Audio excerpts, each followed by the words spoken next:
नमस्कार शेतकरी मित्रांनो. आज तारीख 17 जून 2026 आणि आज जर बघितलं तर पाऊस ढगा आभाळात एकही ढग दिसत नाही आणि पावसाचं कुठंही निशाण नाही. परंतु पाऊस लवकरच चालू होईल. हवामान तज्ज्ञांच्या मते 20 जून नंतर पाऊस सुरू होतोय. 22 जून नंतर म्हणजे 22 जून ते 28 जून बऱ्यापैकी बऱ्याच भागात पाऊस असेल.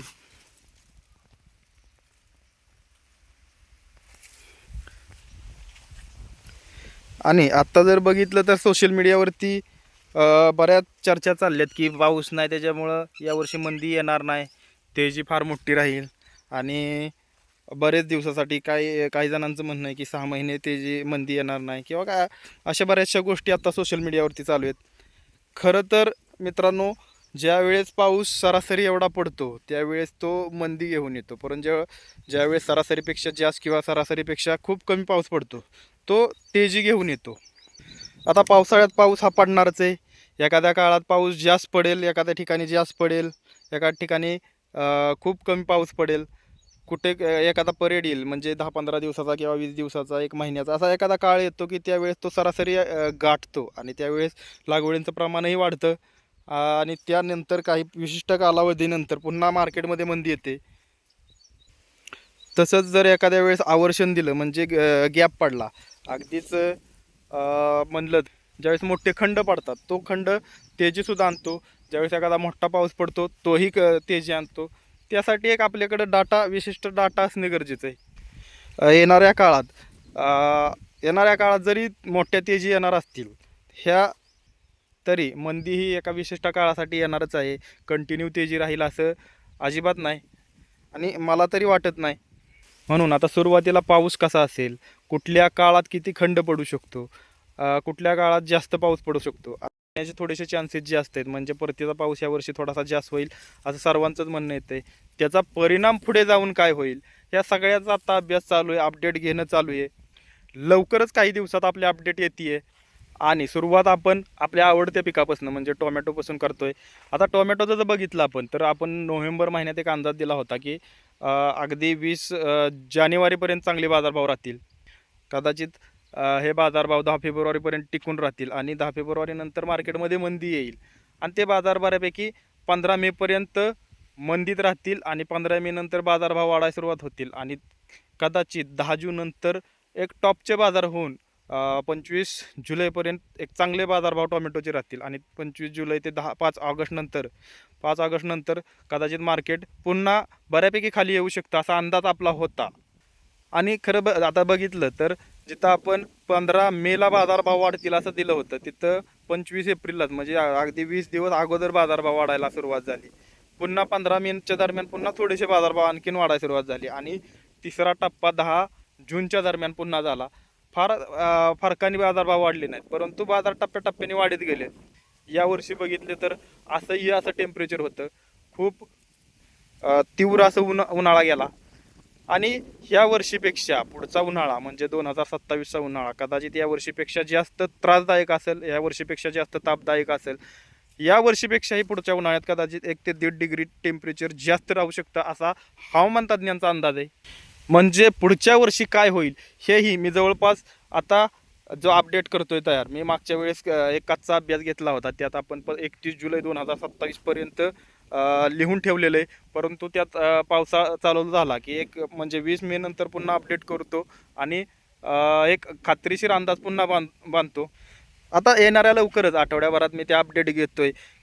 येणाऱ्या काळात म्हणजे अगदी 1 जुलै 2026 ते 31 जुलै 2027पर्यंत आपण तो अपडेट माहिती गोळा करतोय की येणारा पाऊस कसा असेल, येणारा थंडी कशी असेल, पुढं टेम्परेचर कसं असेल आणि त्याचा उत्पन्नावर काय परिणाम पडेल, लागवडी कशा असतील, अशा अनेकशा गोष्टींवरती आपण विचार करून तो निर्णय घेणार आहे. आणि तो एक मॅप म्हणजे आपण काय म्हणतो थोडक्यात ती आपला एक 13 महिन्याचा अंदाज आपण तिथं बांधणार आहोत. आता आजपर्यंतचा माझा अनुभव वैयक्तिक असा आहे की मी जेव्हाही 1 वर्षाचा किंवा 1.5 वर्षाचा अंदाज बांधतो तिथून पुढे जो अपडेट करतो मी वेळोवेळी, त्या अपडेटमध्ये फारसा फरक येत नाही. 15 ते 20% चेंजेस आजपर्यंत माझे त्यात झालेले नाहीत. आणि मी स्वतः वैयक्तिक असा अनुभव घेतला की जे अंदाज मी आजपर्यंत बांधले ते अंदाज बऱ्यापैकी 80% बरोबर आलेत आणि 20% थोडेफार 15 ते 20% चुकलेले आहेत. मात्र पुन्हा मी तेच सांगतो मित्रांनो, जे नोव्हेंबर 2025ला सांगितलं होतं की येणाऱ्या काळात हा चांगला तेजीचा काळ असेल, येणाऱ्या काळात चांगले पैसे कमवण्याच्या संधी असतील, फक्त त्या संधी आपल्याला काम करता आलं पाहिजे. लवकरच मी जवळपास 14 पिकांचे रोडमॅप तयार करतोय. त्या वेळेस आपल्याला लागवडी करायच्यात. आता एक 4 दिवसात आपण तयार करतोय, सुरुवात करतोय टोमॅटो आणि झेंडूपासून. कदाचित झेंडूचा फारसा आपल्याला म्हणजे झेंडूमध्ये अंदाज बऱ्यापैकी आपले ॲक्युरेसी कमी राहिली आहे. आता पाहिलं तर झेंडूमध्ये आपण अंदाज दिला होता की 15 जून नंतर बाजारभाव वाढायला सुरुवात होतील, पण आपल्याला 10 जूनलाच झेंडू चालू होईल असं नियोजन करायचं आहे. खरं बघितलं तर 25 मेलाच बाजारभाव वाढायला लागले, म्हणजे 15 दिवस अगोदरच बाजारभाव वाढायला लागले. आजही चांगले बाजारभाव आहेत. झेंडूवरती माझं विशेष जास्त लक्ष आहे. आत्ता येणाऱ्या काळात अगदी किती जरी लागवडी झाल्या तरी त्या टिकवणं थोडंसं मुश्किल असेल. ज्याच्याकडं पाणी असेल तो राजा असेल, अशी परिस्थिती येणाऱ्या उन्हाळ्यात असेल मित्रांनो. इथून पुढे कदाचित फारशा व्हिडिओ आपल्या यूट्यूबला नसतील. इथून पुढे आपल्या व्हिडिओ जास्ती करून फेसबुकला येतील. फेसबुकला टाकणं थोडंसं सोपं जातं, म्हणून आजच फेसबुकला तुम्ही मला रिक्वेस्ट पाठवून ठेवा, मी ॲक्सेप्ट करून घेईन. फेसबुकला आपला ॲडव्हान्स फार्मर्स या नावाने चॅनल आहे. येणाऱ्या काळात असंख्य पिकांना तेजी तर येणार आहे, परंतु तेजीसोबत काही काळानंतर पुन्हा मंदीसुद्धा येणार आहे.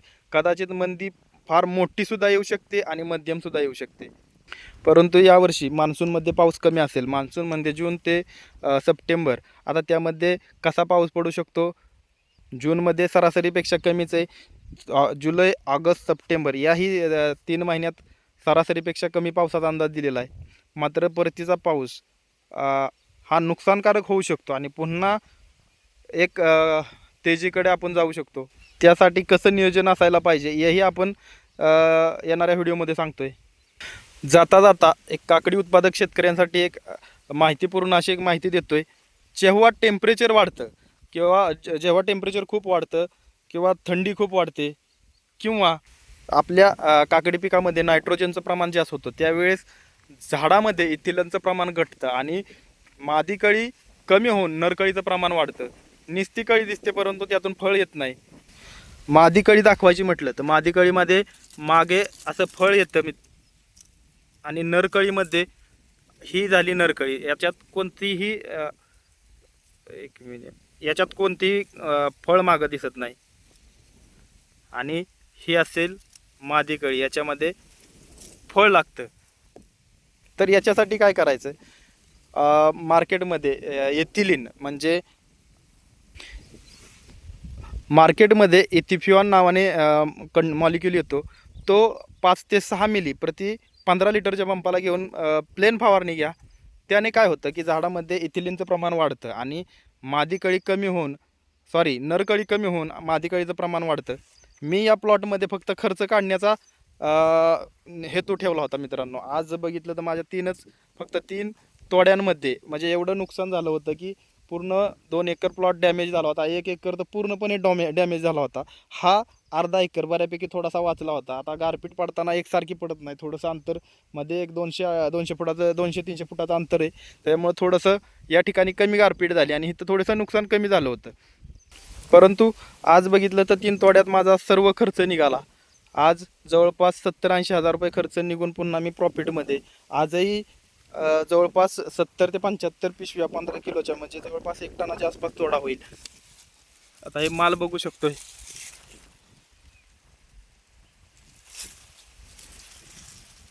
नवीन कळी सुद्धा भरपूर आहे.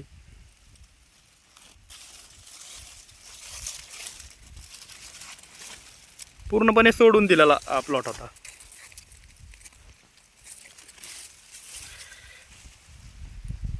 लवकरच भेटूया. येणाऱ्या संधींवरती चर्चा करून 1-2-3 दिवसात आपण बाजारभावाबद्दल अपडेट देतोय. फेसबुकवरती मला रिक्वेस्ट पाठवून ठेवा.